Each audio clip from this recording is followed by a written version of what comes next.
Tuan-tuan, orang kata apa kalau kita ditakdirkan Allah mati pukul 9 malam saat lagi? Kalau kita ditakdirkan mati pukul 9 malam saat lagi. 31 Ogos baru ni sahabat seorang meninggal. Umur 39. Untuk kerja hotel. Budak bagus. Dia jadi manager bahagian sale ke apa ke. Sale manager ke apa ke satu hotel.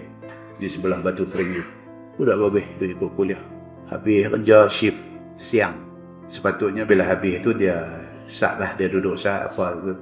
Settle yang tu yang ni apa semua dia balik. Tengok tak balik. Duduk di bangku. Kawan-kawan pun dia duduk abang. Sebelum tu dia terletih. Awak letih atau dia kata hari ni awak letih atau tengok sampai pukul 11 duduk bangku tu lagi. 11 malam. Habis kerja pukul 5 lebih. 11 malam tak pernah dia buat lagu ni. Panggil rupanya tak ada lah. Tuan tengok ni yang kata cara kematian yang mutaakhir ni dia main macam ni.